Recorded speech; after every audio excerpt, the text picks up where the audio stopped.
Alright, guys, welcome to Brand Makers, a video interview series where I interview people from different careers, where we can learn something from them throughout their experiences as they share their stories to us, the audience. Alright, so my name is Oscar, and today's guest, I personally am very excited because he was my animation lecturer for 3D animation back when I was in college in the One Academy.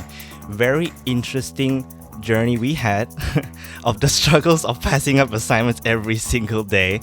But I am so glad that he is here to join us because, again, I hold him in high regard because he works in the animation industry as a 3D animator for many years in a company called Passion Republic here in Malaysia. So let people know, Tekman, who are you, what you do, and how long you have been part of this industry.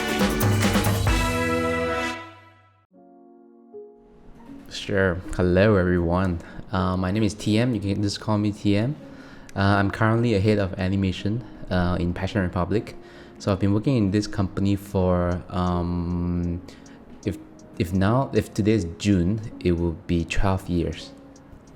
Yeah, I am also a part-time lecturer in the One Academy. I've been teaching for around 8 years, and besides that, I am also working on my YouTube channel to talk all about animations, doing podcasts like what Oscar is doing also, and let's just do a lot of stuff. I'm glad to be here. Thanks for inviting, man. Yeah, so if those of you who are actually wanting to become an animator, learning from the best, you have to check out TM's YouTube channel. It has a lot of good insights if you're already in the industry as well. Obviously, if you're starting off, some terminology and stuff might be out of your knowledge, right? But I'm sure you will learn a lot. So thank you for joining us, TM. I guess I'll call you TM during this podcast. I'm so weird. I call you Tekman so often, right? So let's start off. I do have a list of questions prepared. So as an animator, now I am an animator myself. As a 2D animator, I do know that we have quite a few differences, obviously, with the workflow, the software, and obviously what we produce is very different. Now, there are a lot of similarities as well between 2D and 3D. So the first question I should ask you, I'm curious, what inspired you to choose Passion Republic as their game studio to work and develop your career at? What led you to work on games as a whole? To be honest, when I first started in this journey, there's not too much of a choice for me to pick. So in one of my graduation exhibition, I saw my boss. So my boss was there for scouting new joiners and looking for new blood and all. So we got a chance to shake a hand, and because of that handshake, I'm here for 12 years. To be honest, I do not have any strategy or whatsoever to pick a company that I wish to work on. I just work there. Back then when we didn't have enough informations about the industry, I just go with the flow. Obviously everybody has a big dream to work overseas, like Disney, Pixar, even ILM. I just thought that maybe I should take it slow, but throughout the journey, I've been enjoying still right now in Malaysia, and in fact, I love this country even more. And to those who don't know, this animation industry in Malaysia is quite young. So I am super lucky to be part of the pioneer in this industry. Yeah, I think I enjoy it so much. Wow. So just because of that one handshake, that one connection, your career has started all till now. That's pretty cool. That firm, and the fact that, firm handshake. Yo, that's really cool though. And 8 years as a lecturer, even though it's part-time, still quite a long journey since then. Let us know, aside from Passion Republic right now, what other studios are available, and maybe give us a comparison of what it was like back then when there were fewer options as well. Okay, back then, actually there are quite a few. It's just that without much information online, I do not know. We do not have much networking, right? So back then, it was 12 years ago when I graduated. Passion Republic is the first one that I heard of, and then Lemon Sky, and Silver Ant. Oh my god, I cannot remember. There's a few Japanese company as well. I think that's about it. I mean, definitely around 5 fingers. Or okay, maybe The options maybe weren't that within big, 10 right? fingers. Weren't too many. Yeah. For now, there are quite a few more already. Passion Republic still here. Yeah. Lemon Sky still here. Silver Ant PPI. What else? Glow Production. Spaceship. What else? Oh my god. Illusionist. I mean, wow, there's quite a few more, to be honest. I just cannot remember like suddenly. I mean, because right now, okay, we can talk about the game industry, animation industry in general, because there are quite a few line. Games animations is the one. The second one is the TV series industry. Third one is the movie industry. The movie industry can be local, it can be outsourcing as well. There's the commercial industry as well. So there's basically 4 lines. So you can imagine there's quite a lot in Malaysia right now.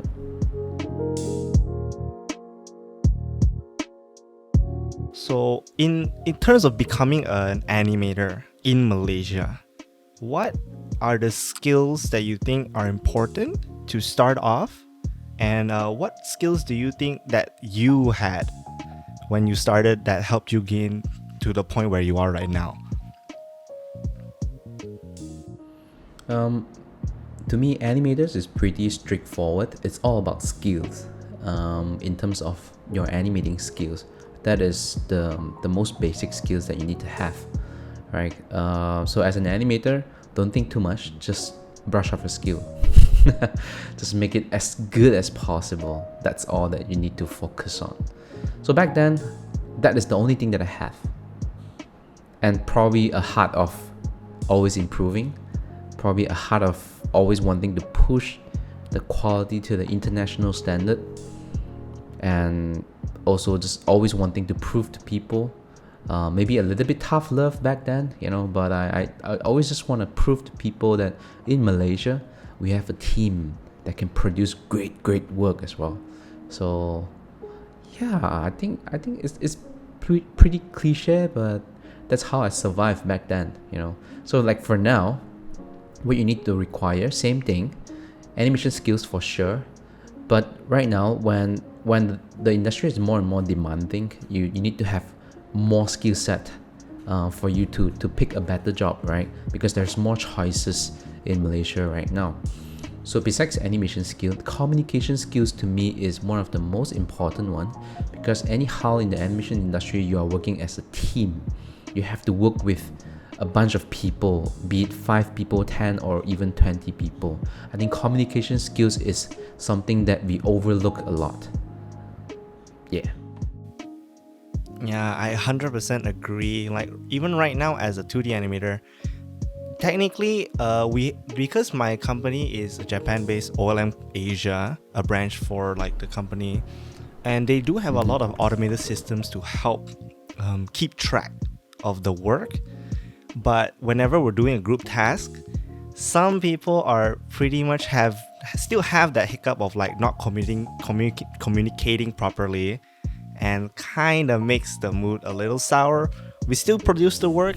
I have pride with the work, but I can't deny that happens. So I do agree. Communication is really important, and I agree with your fact that building a proper skill set so that people actually want to hire you is very important, because again, competition is much more.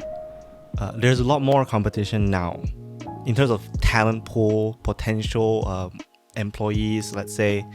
And if you want to truly show your best foot forward for the company, if you want to get in, you have to make something that you can be proud of, for one, and obviously gain the skill sets that you can always reproduce. Like sometimes you build a skill that's just a one-time thing, and then because you were lucky, and then you just can't produce it again, then that's not your true portfolio, I would say, right? Building enough of a repertoire of skill sets that people can truly see the value for. I think that's very important. I 100% agree with your points. Yeah. So besides animating, because animator is such a skill-based job, right? It's all about the skill. So you'll be doing this for every single day, and being an artist, right, our mood affect our work tremendously, right? And For also, real. can you imagine if you are animating for like 1 year, 2 year, even up to 10 years right now? So if you are good in communications, you start to make friends. You start to feel more belong in this company, and or even any kind of company. It's all about day-to-day basis when you go to work. Like, what is your feeling? I think that helps a lot. And obviously, in a different stage of your life, you want different stuff, right? And that's where you see if the company can give you or not. So to me, communication is bigger than every single thing. Even though animating is your skills, but communication is to me is the top priority. And like, how do you connect with people? There's the I strongly recommend people to really look into communications and how can you connect with people better. When you're in this type of career, especially, I think, one thing I asked like a head animator at my company before, how do you get to the point where you're really fast, really good? Because when it's 2D animation, speed is very important for one, because the more you can do a day, the more you earn. That's how it works here. And it's literally per frame basis of how much you can do. Now I asked him, how do I work more per day? He always said, just keep doing. It took me years to get here, which is it feels bad to hear because it's so true. But as the person starting out, it's like, oh man, that doesn't help. It kind of feels that way. Yeah. So next question, as you are currently a game animator, what is your favorite game? And if you do have that favorite game in mind, what do you think you can do to improve its animation? Or what do you like about its animation? I am going to be slightly more geeky when we talk about stuff like this. Red Dead Redemption 2. Red Dead Redemption 2 is definitely in my top list. To be honest, as a game animator, I don't play too much of games. I when I first started in this journey, I didn't want to be a game animator. I just go with the flow together with my company. Back then the company is actually doing cinematic and commercials, but after a few years they actually switch to more games. So I thought I have to learn about the games animation skill as well, like game logic and game design or whatsoever. I have to know a little bit more. So that is where I learn based on my job needs. It's not because I love games. So I thought I have to be professional, and I start to learn more about games. But still, I love movies even until today. I love cinematic even until today. I just thought that I have like a extra skill set right now to understand games, to break down games. So when I am playing Red Dead Redemption, to those who know, it's such a long game. It's such a slow-paced game. To be honest, I don't even know that I actually enjoy slow-paced game. From what I understand myself, I thought I hate open world game. I just want something fast-paced and just have fun, just being a hero or whatever. But this game make me be like part of the character. I am the character. I am controlling the character. I am living in a wild west world, So it just gives me a lot of power to be that character, and also the story just flow super nicely, and I get to know all the character in the games. I think that they kind of match movies, storytelling with the interactive gameplay, how they match it like super nicely. And even though it's a long game, but it always caught my attention, that I always want to turn on my PS every day when I got back home after such a long work. How do I want to improve their animations? To be honest, I am just enjoying their animations. I never thought of improving their animation. I thought it is damn amazing already. If you are an animator, you should check out their animations, from the playable character to the non-playable character to their horses.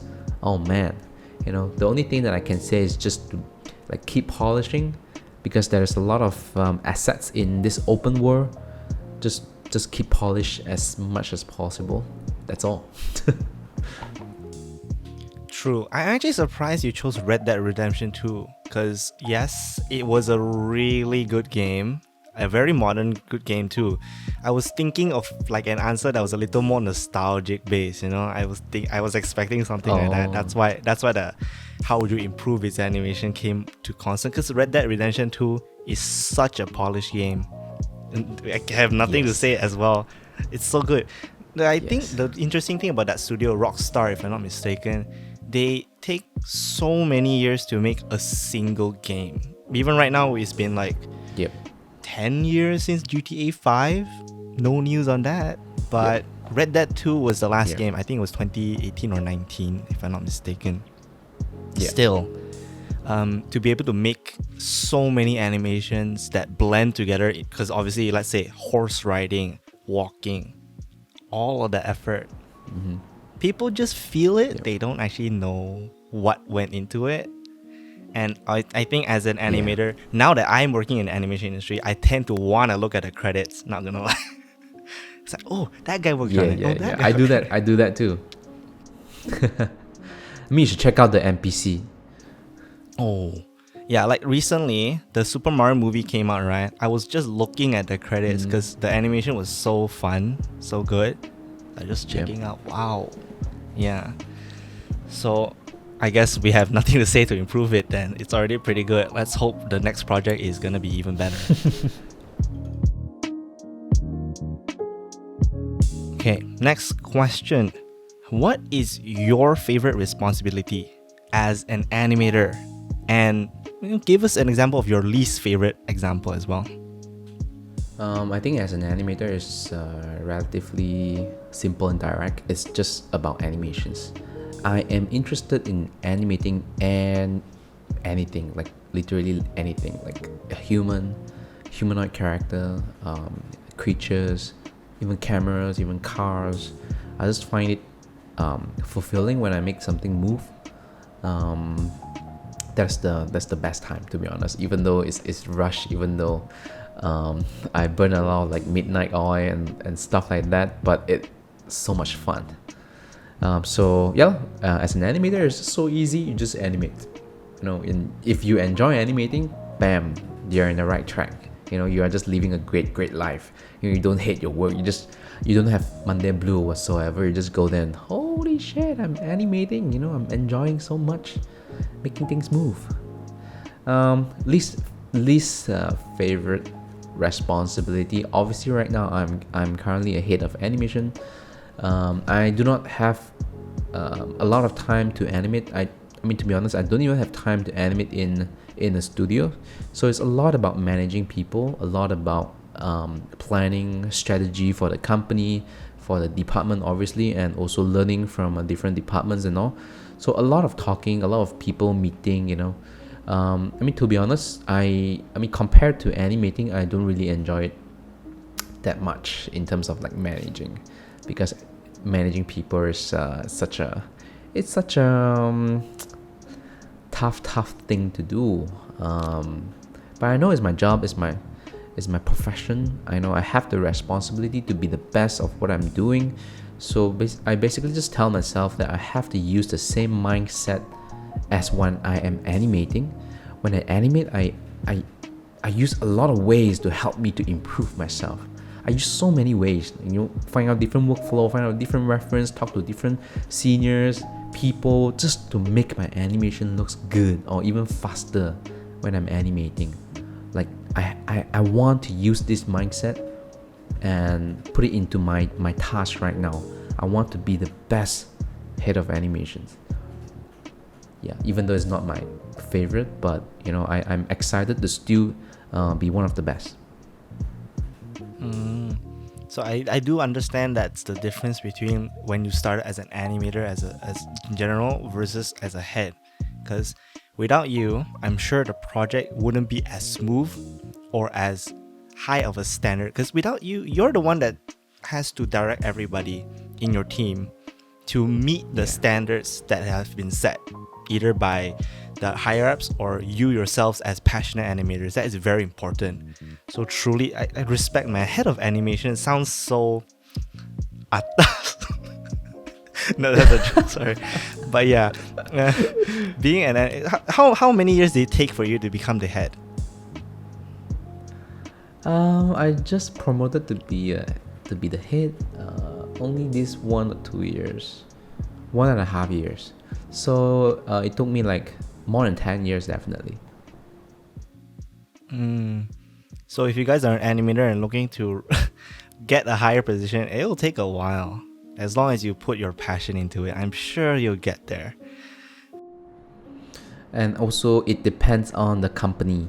It depends on the company growth because some companies just it's not as big. When you only have like a 10 people person, there's no need to have like a head of animation. It's all about what the company needs, and also your capability.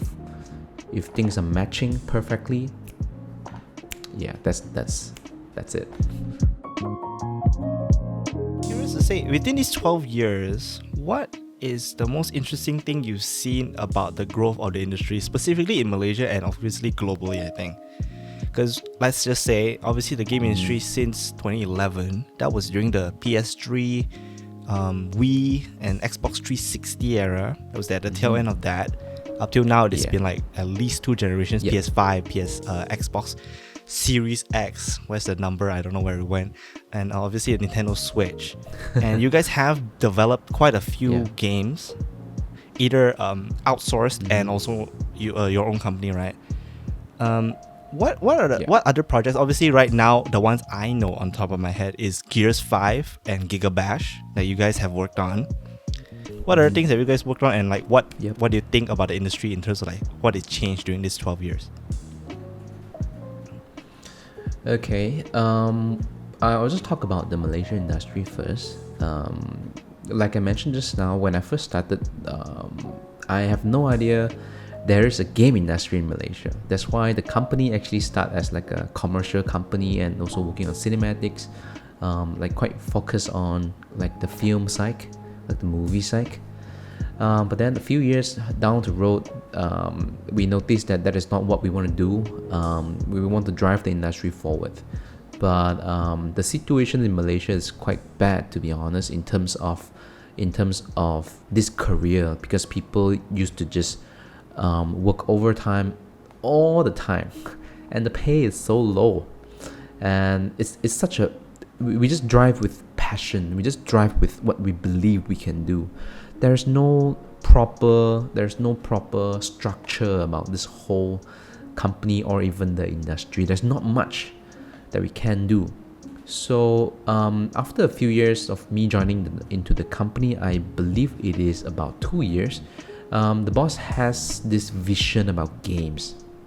So when we turn it to games, working on games asset, it was quite a big change to us, because when you're working on the cinematic, you get to work on character, like so cool. You get to work on all the accessories, you get to work on like cool fighting animations, you get to plan the camera movement and all. But when it comes to games, you are working on a table, you are modeling a table, you're working on a chair, you're working on a pencil set. I mean, if you get lucky, you get a building to model. You don't even get a chance to model the character. And for animation, it is just walk cycle, standing, clapping, say hello, like sleeping, death animations. That's what we do. I work on like quite a lot of walk cycle and run cycle back in my early stage in the career. Then slowly changed to more and more opportunities coming in, where we animate creatures, where we animate playable character, where we animate cinematic for the game. We get to touch the facial, we get to switch the weapon, we get to do attack designing for the main character, we get to do combos animations, and in the same time, obviously we still do like walk cycle and all. We still do that.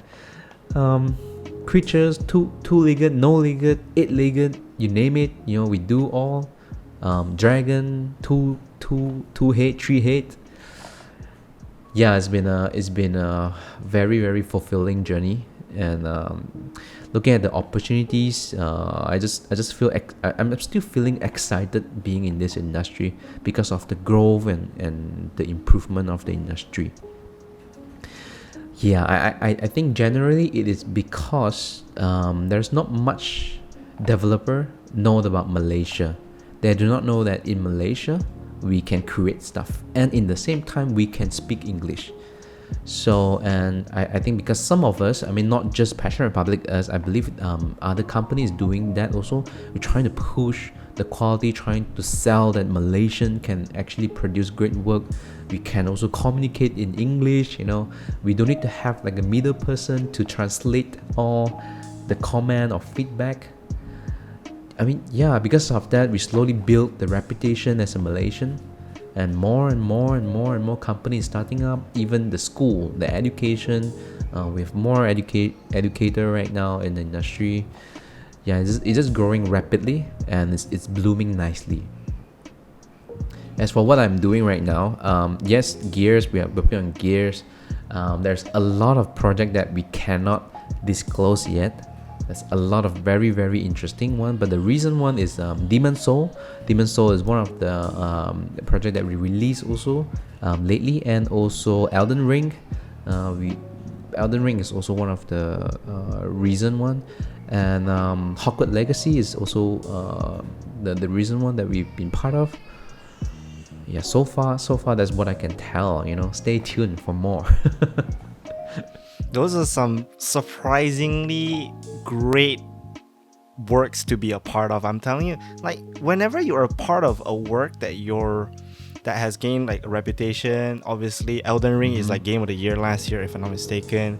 Hogwarts Legacy was a really well received game as well, aside from the controversy of the author. Yeah. And Demon Souls was surprising, I heard, because it was a remake, if I'm not mistaken. Yep, it is. Wow, you guys have a lot of hands in like making these games so immersive. That's really, really wonderful. Wow. So I'm telling you, if everything you're saying is making me like, if I wanted to be a game animator or 3D, Passion Republic maybe. I don't know. Just saying. Yeah, one of it is just one of it. I'm sure there's quite a few more studios working on something like this as well. We're just part of it.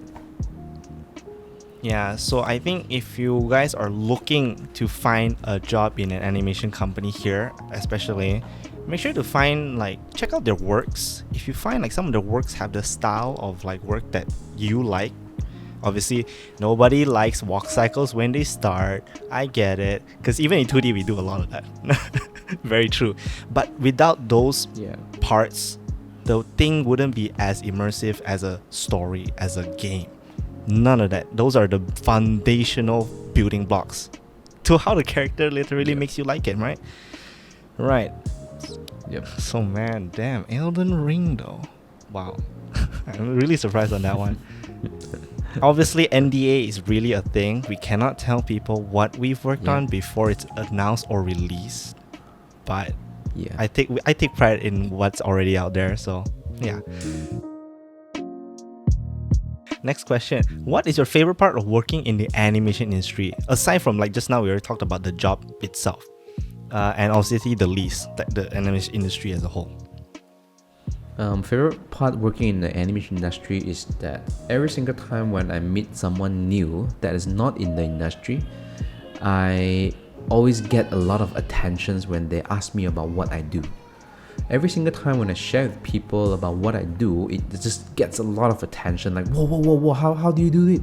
What, how? Malaysia did this? Like, everybody's like so surprised and all. It just makes me feel special, when I talk about it. And if I don't meet with people I didn't know I am actually so interested.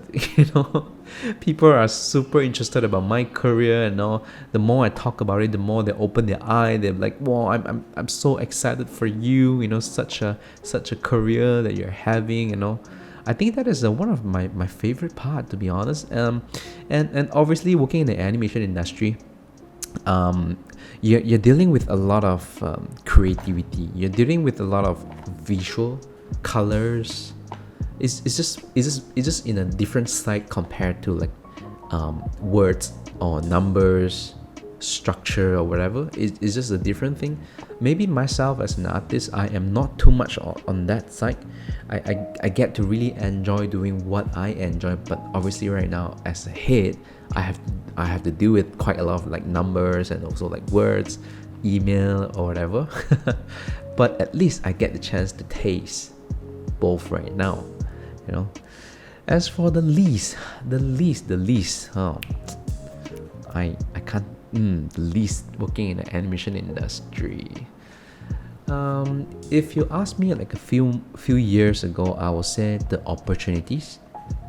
We do not have enough opportunity in the animation industry, and it is so new. There's no one that we can look up to besides all the overseas company where they are like super successful. There is just no one that we can resonate, because we are in Malaysia. The country is like so different. Like, how do we develop into a successful game company? We do not have a role model. We do not have a directions. So, and because of that, it is like so challenging for us to find our ways. Like whether we continue to work on people's games or we work on our games, or whether we can combine working on other people's games and our game together. How? What is the path like? We do not know. But obviously we see this also as opportunities for us to be the pioneer, to be the one who set the directions for the others in the future. We see it as opportunities and a great challenge ahead of us. That's how I see it. Now I'm curious, obviously, as a head of animator, aside from obviously handling and managing your team, do you actually go with like your higher ups to like, let's say, Tokyo Game Show or like other like major game events to promote, talk, connect? Do you? Yeah, I've been to Tokyo Game Show for twice. I think it's back in 2016 or 2017. I can't remember. And then I just came back from San Francisco. I got a chance to attend to GDC, which is Game Development Conference. I just got back. It was like last month. I just got back. I was there for like 2 weeks.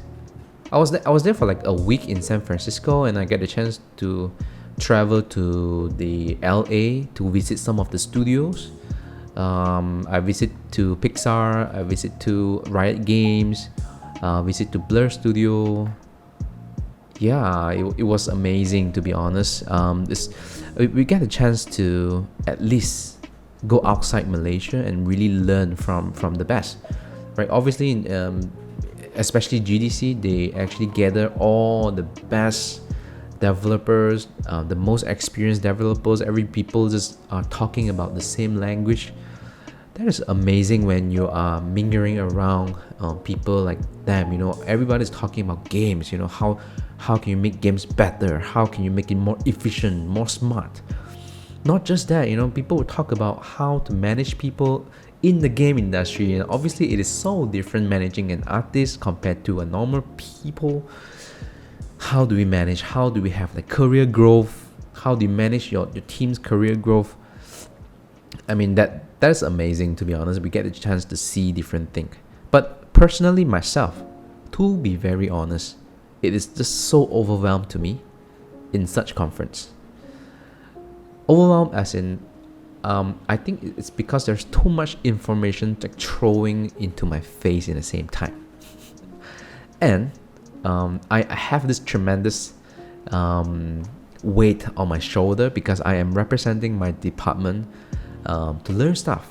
I have to come back and share what I've learned. I just got so overwhelming. Like every single talk that I've attended, I have to write down all the notes. I have to think like, how do I share this amazing stuff to the team? How do I share all the experience that I had to the team. That is a little overwhelming to me. I don't really have like a good chance to rest there. I was like hustling all day, you know, connecting with people, networking. That is not my strong suit, definitely. Learning new stuff. Yeah, it's just overwhelming, but I'm glad that I have the chance to be part of this. When you come back, everybody's like, "What did you learn, sir?"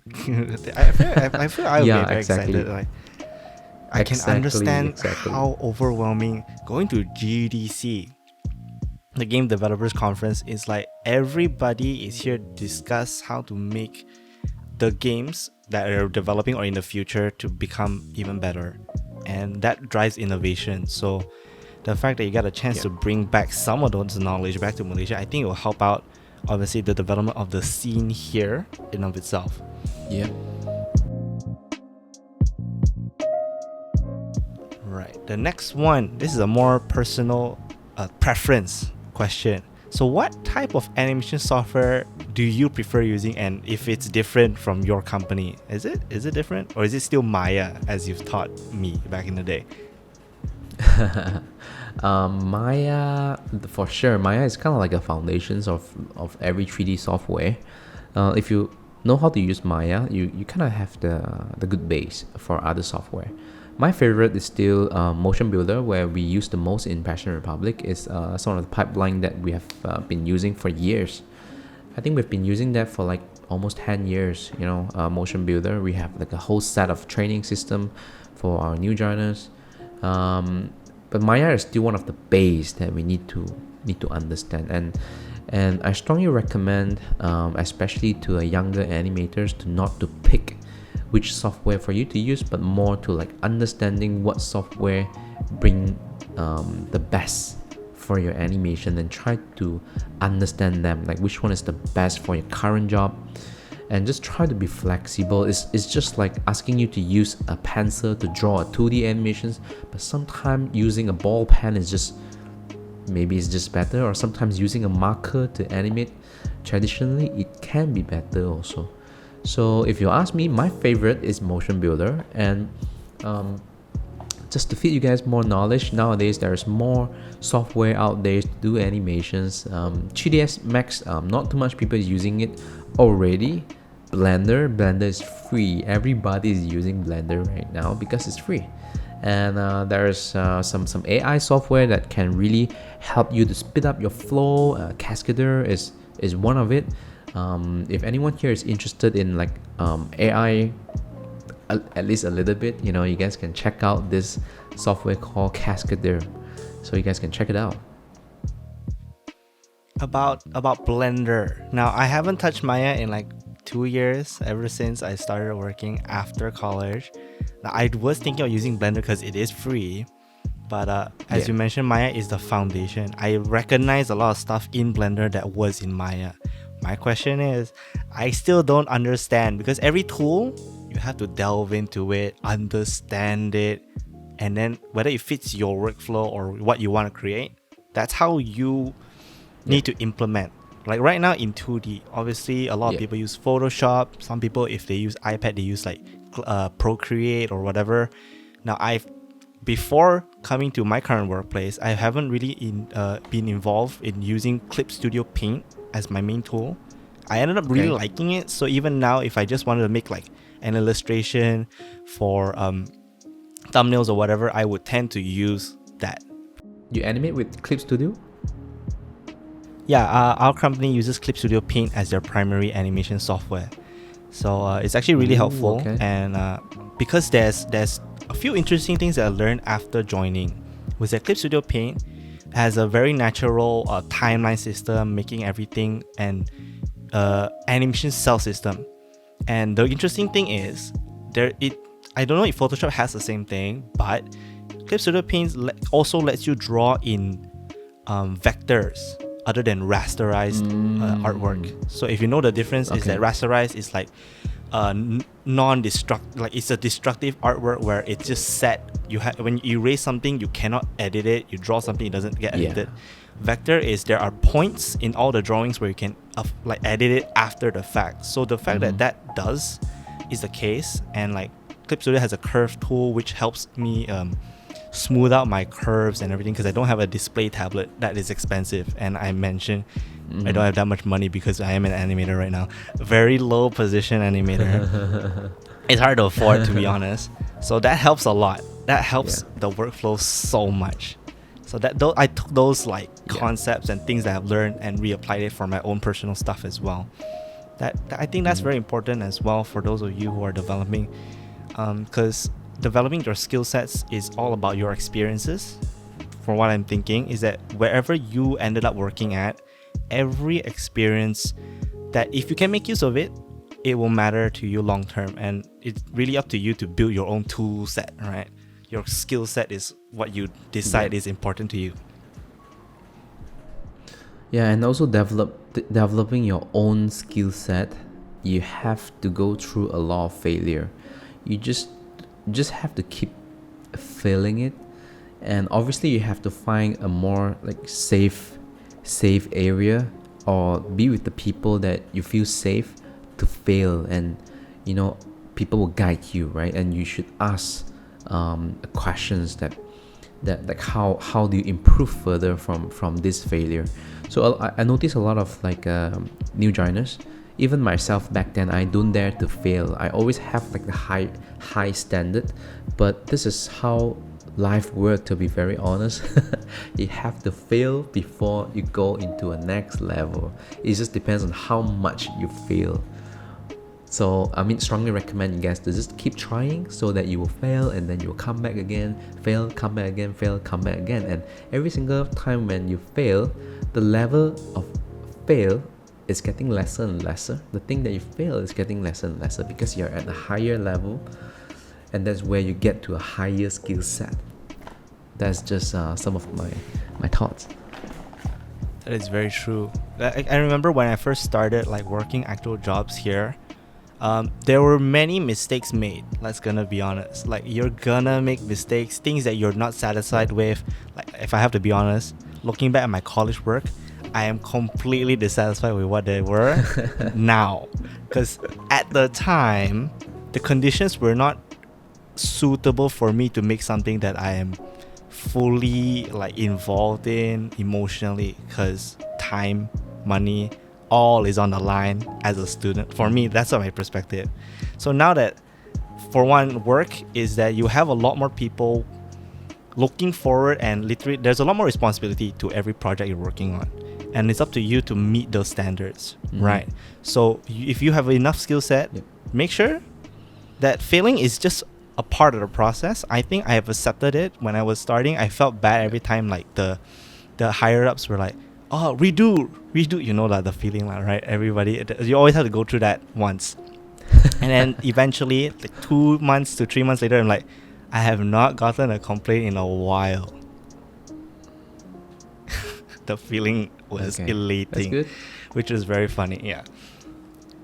I also keep telling our new people over here, because I like talking to them, letting them know like how it is, how does it feel to work in the industry. And we're gonna get into the more personal parts and thoughts of the industry and how we think later. But these are some of my thoughts, and I think if you're gonna commit, you have to accept that, one, it's a job. What you think is right doesn't always mean it's right, because other people have their opinions as well. And in the end, if you're gonna make something that they don't like, you're not getting paid, I'm telling you. Well, yeah, that's just how I say it, right? Yeah. In the same time, you can appreciate people that really give you a chance to improve, right? If you are in a team that you can feel the safe, you can feel it from them, you can feel it from the leadership, where they really allow you to fail and give you great guidance. That is where you really need to appreciate that, because not much people are willing to do that. Not much leaders are willing to do that. If you encounter leaders like that, please appreciate them more. Oh man, when you say that specifically, I agree. Like, a really good environment and people really elevates you to do more, do better. And depending on the environments, not every environment like a lot of Yep. environments don't actually let you have that feeling, Not every. and Yeah. might be the reason your motivation can go down. So if you're committed, Yes. eventually you'll find a place. You'll find that type of place eventually. A home and a family, basically. Yep. Right. The next question. Tell me about a project right now that in your portfolio. What are you the most proud of personally? Where's the most proud? I mean, to be honest, it kind of broken it into a few stages. The first few years of my career, I am proud of whatever I do. I'm proud of whatever things that I do. I can look at the things that I do again and again and again and again and again. I just feel so proud of it. I just like to recall back my feeling when I'm animating such, let's say, creatures. And yeah, I just feel good about it. I just feel so proud about myself, that I'm able to pull this off, such, let's say, a complicated creatures animation in a such tight deadline or whatever. Then the second stage in my career, where I started to lead someone that has to perform as good as I am or even better than I am, that is where I struggle the most. And in the same time, I have to animate also, so which means my tasks, I have more tasks, which means I have to be even more efficient when I'm animating. Great work is already flowing in the blood that time. It has to flow in the blood. I can't just use extra effort to make my stuff looks good. It should be automatically good, so that I have extra time to guide people so that they can be as good as a team. That is where my second stage in my career, where I am so proud when I saw all all the new joiner where they can perform up to standard, and we got it done, and the client are happy about the quality. That is where I am super proud of every single one, and also myself, that I am not so good in talking to people, not so good in leadership, but at least I managed to get things done. In my stage right now, the third stage, where I don't really animate anymore, I basically just give them, pointers, directions, give them a safety environment to really express their art and really perform to the best, and in the same time juggling their health, their well-being as a person, is basically just taking care of everybody so that they have a safe place to produce the best art or the best games. Yeah, that's what I'm proud of right now. Being able to see your whole team get to the level of standard, I think it's like a parent, kind of feels like a parent. It is. Yeah, it is. Now in the new stage, this new stage is it's more advanced right now. It's not only parenting to the kid, but some of your kid becomes like an older brother already. Some of your kids are growing up as well, so I am actually training them to be the leader as well right now. So this is my current stage, which I still feel super proud of what they can do. They are right now influencing the younger one. They are right now talking, communicating with all the younger one and setting a standard. That is the current stage. Training more leadership.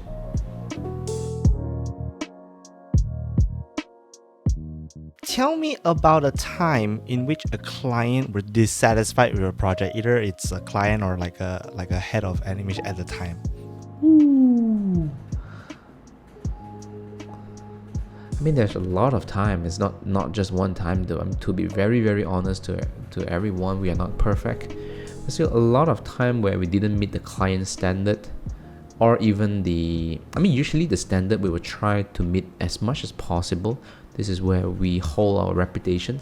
But most of the time when we didn't meet the client standard, it's about the time. It's about the scheduling, or even the capacity. For example, they are looking for 10 people, but we only have like 8 people. That's all we can save for them, So this is where we start to improve our system. How can we be more systematic as a company? How can we be more available for different developers in terms of business? How can we have enough capacity to really drive as a department? And obviously down to animation skill set. Like I say, I always treat this like a blood flowing in the body. I always want to train all the animators that can produce great animations, but in the same time, we should be efficient also. I think a lot of people kind of overlook about efficiency. A lot of people are focused so much, it's either on the time, focus so much on the time, they will say like, okay, it's the deadline is short, so I can only do such quality, or another side is I can do great quality, but I need a lot more time. So we have to find a perfect balance, and that is the value of the company or the department. If we can find the best middle ground where we can create best work in the fastest time, this is where we show the value to the people. One thought I had about that was I personally take pride in that every time I get a task, I will put my best, and FC time is the limiting factor, 100%.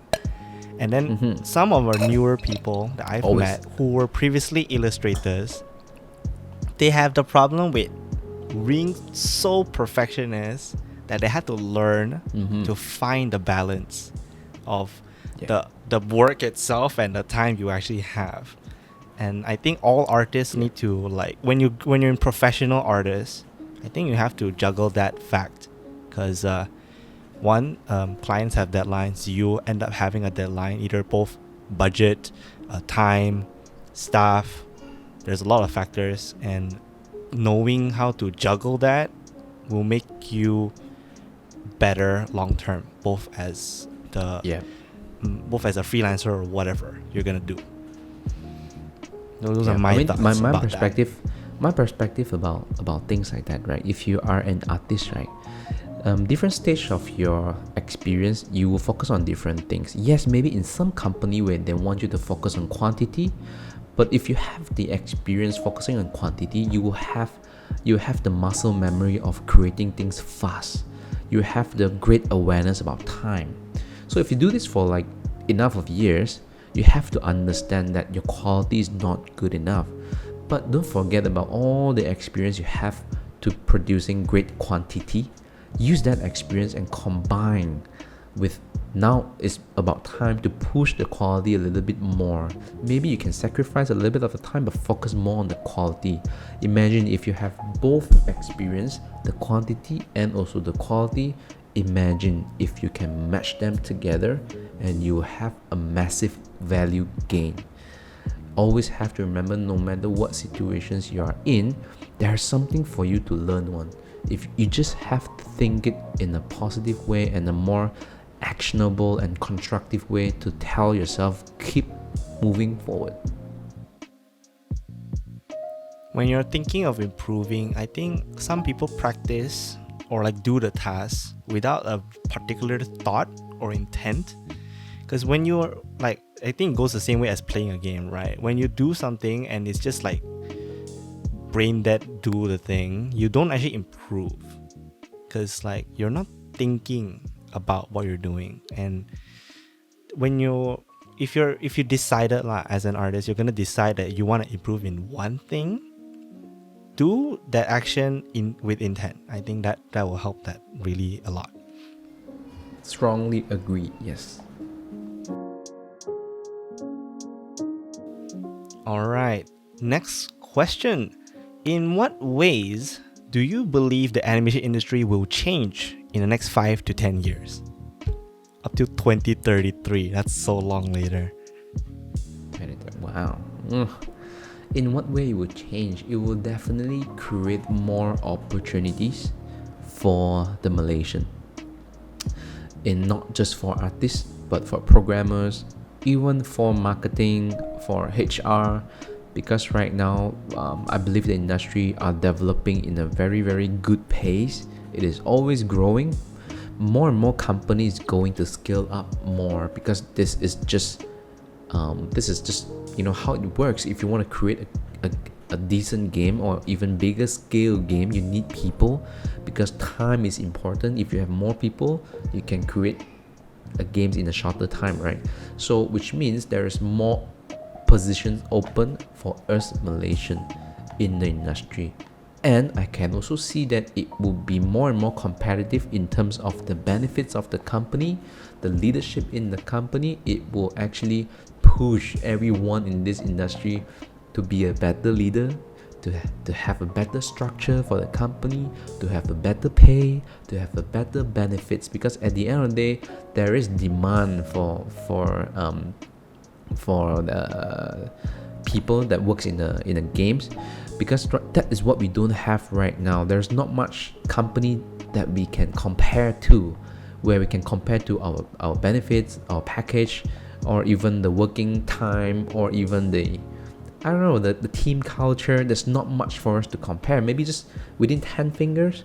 Can you imagine, like 10 years later, there's 20 more companies coming into Malaysia, some maybe from the overseas.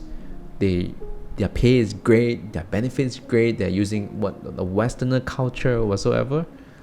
It will drag a lot of people, right? And if you do not want your people to go to that company, you have to somehow improve your culture, and everything. That's how I see in a nutshell. I see it very positively, but in the same time, it will be I hope it's a great fight. I hope it's a great competition, and it will ultimately benefits to us Malaysian or artists. And in the same time, with that case, right, which means the demand for skills in this industry is getting higher and higher, which means the fresh grad will have to be like at least around 3 to 4 years experience. Like right now, the skill set has to be at that level already, even though you are just a fresh grad. So the skill set will have to pump up, right? So the people right now, the seniors right now, the people that works for like 5 years, you cannot stop. You have to keep improving your skills. If you be like, oh, I'm done, I'm just so good right now, I'm just so comfortable. I mean, this is not the right mindset. Moving forward, things are just going to be just keep increasing and just going up like that. So everybody buckle up. Wow. Okay. The way you said that made me so confident in like how you guys are handling this like building incentives, benefits, so that more people want to stay or even want to join. I think that's a very important thing for a company, because recently, obviously my company would ask us about how we think about the current workspace, or like how we think can improve.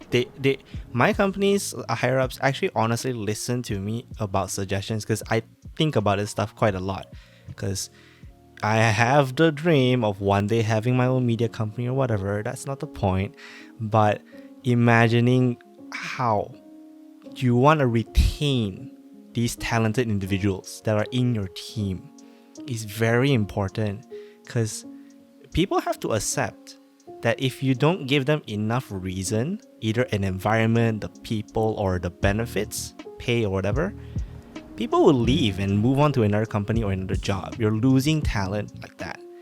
And building talents is such an investment of time and money, right? If you're a newcomer into a scene, it takes at least a few months to get you up to speed of starting to help out with work, and years to get good at the work. And how does a company retain the staff long enough to get there is a very difficult task. And the fact that from what I'm hearing from you, Passion Republic is giving very deep thought in that often, really gives me hope for the industry, because I would love to do more work creatively. But even in my current company, that is a hard thing to deal with, because the next segment that we're going to go through is talking about and answering some of the worries as somebody who is deciding to join in this industry, as a new person who's interested in joining a company, either as an intern starting off or as a trainee. My personal worry as a 2D animator was definitely the job itself is generally known to not pay well, because, well, I'm living that reality right now, which makes it hard to keep going, right? You need to live, you need to pay, obviously, and also the fact that we're in an Asian society where we have a lot of, like, we want to pay back to our parents, help them with payment or whatever, all of those stuff. Obviously, that's a big difference between us and the West, let's say.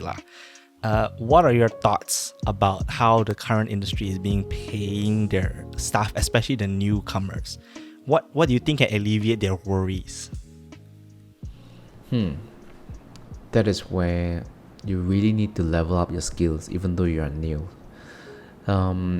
Breaking it into the industry, you need to have great work in order to choose which company you want to go to. So imagine if you're not so good in the school, it will be slightly more tough for you to join into the industry. Maybe it will be like what Oscar is mentioning right now. When you first join into a company, you can't choose the company which company where you want to go. You cannot choose. People will not choose you. So you can only find the studio that has lower standard or lower pay, lower whatsoever. That is the only studio that you can go to if you're not as good. But if you're slightly better, you get the chance to slightly pick around 3 studios. You go into the interview, maybe 2 of them will reply to you, say, hey, come to work, right? But if you are great, that will be like a sweet problem for you, where everybody wants to hire you. It won't be a big problem, but it's a sweet one. So that is a different story. So yes, when you first started, the salary for sure, it is lower for sure. Get ready for that. So if you are a student listening to this, please try your best to push yourself as much as possible, because your art, it's everything. As a new joiner, your art is everything, right? That is where people want to meet you. And the second stage is your characteristic, the way you show people, the way you talk, the attitude that you are showing to people. That is the second thing. But you need to get people to meet you, right? That's the first thing. So just try your best to push yourself as much as possible. Even though you are graduated already, some of the school, they don't really go intense training about the skills. For example, animations. Not every single school will push you to the maximum or will teach you every single thing. But no worries. Nowadays, there's a lot of resources online. You can get like a short course. You can get like a 3-month course online with the professionals. It will help you greatly, and you do not have to pay a lot for a university. So focus on the skills. Okay, not on the cert. Focus on the skill. No one really cared too much about the cert when you first started, especially in this very skill-based industry. So if you're worried about the salary is getting low, and you just have to accept the fact.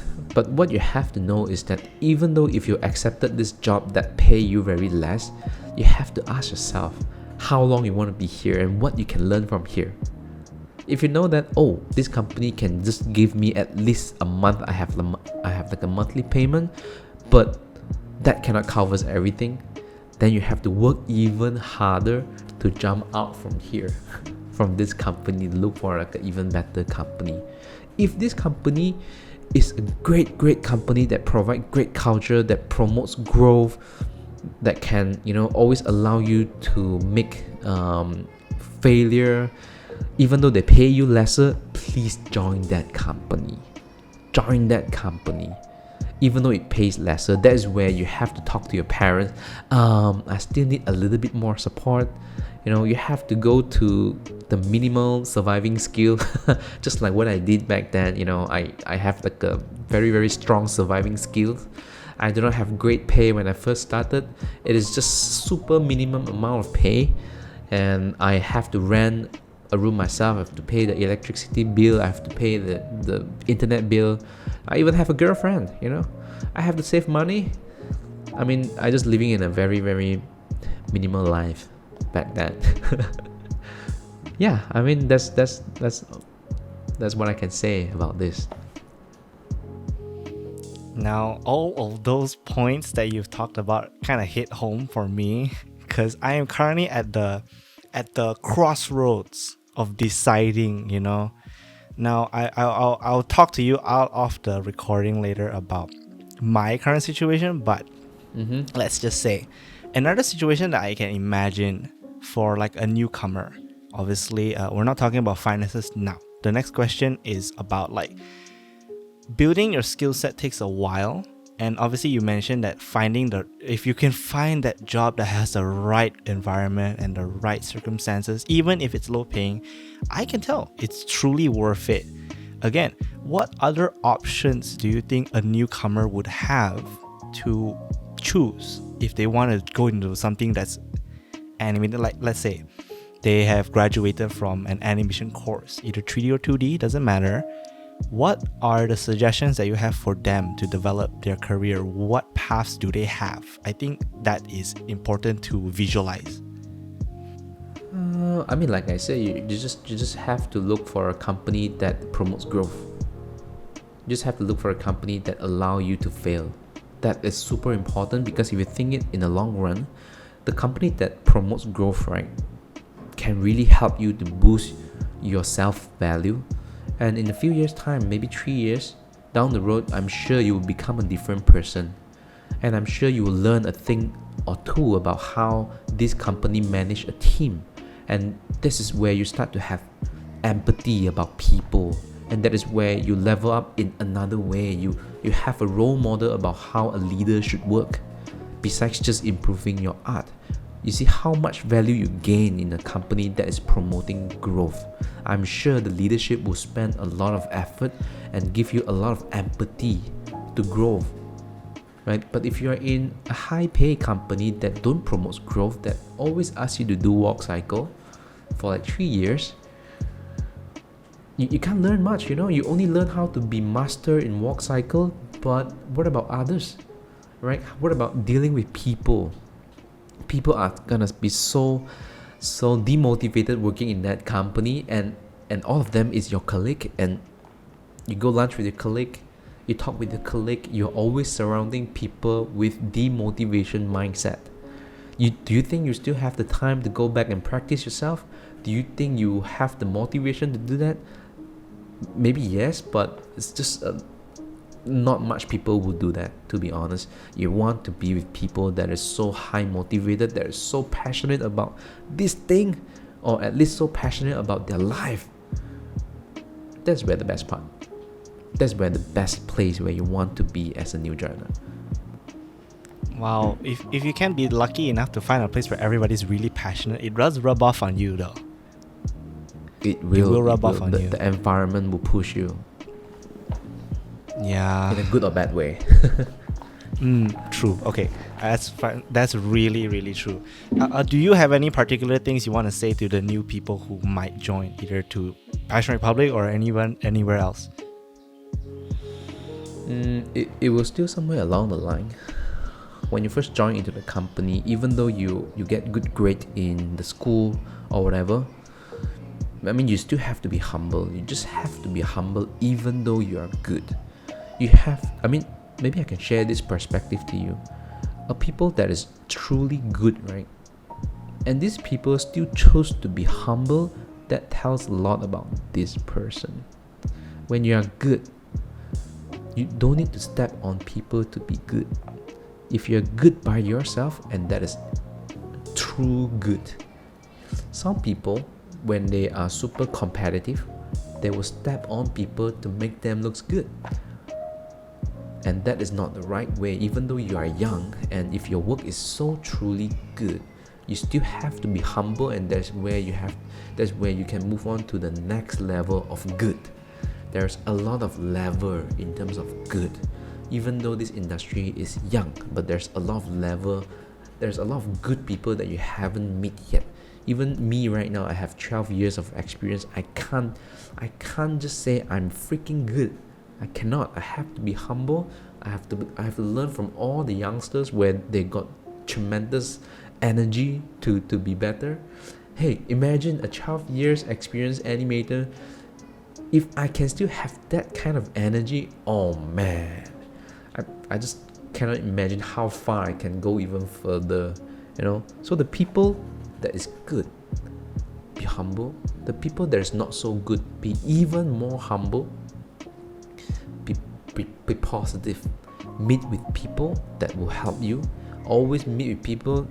Don't go out with people that is super toxic to just talk about people, just gossip about people, just gossip about stuff, just gossip about the company here, not good, that what not good. I mean, it's not the right time to discuss that, man. Just you have to discuss about your own value, right? If you fall into that trap, 3 years later down the road, you are still talking about people. You're not improving in any way. And that is where the most awkward stage, where you want to jump ship to another company, but you don't have skill. You want to stay in the company, but you hate the company so much, everybody's talking shit about the company, you cannot leave. So you always come to the work with a very salty, with a very demotivated mindset, and you will not like that environment. And the more you do it, a few years later, you have your girlfriend, you get married, you have kid or whatever. How are you gonna do that? How are you gonna deal with your life problem, man? Yeah, that's just my personal 2 cents.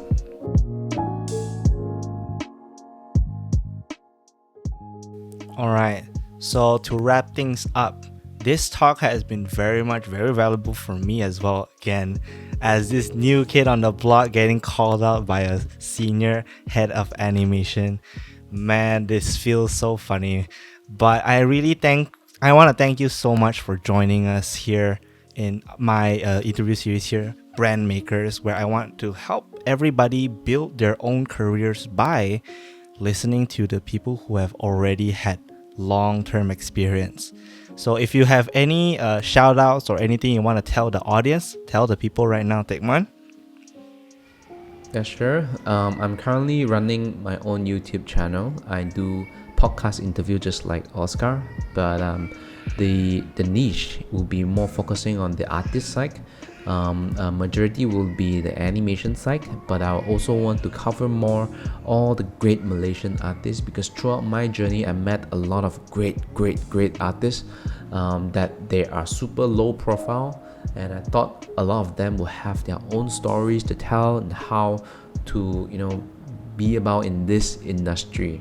And I also hope to use this platform to share more awareness about this animation industry in Malaysia specifically.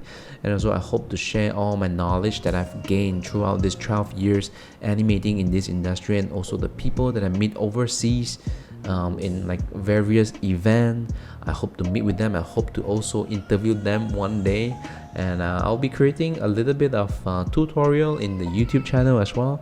If you're new into animating, Maya or any kind of animation software, please check out my YouTube channel. And it's a self-funded channel. I'm teaching. YouTube is actually my third thing to do. I have a full-time job in Passion Republic, part-time teaching in the One Academy. I am also teaching in one of the online courses called Vertex School, where I will be teaching with the US student.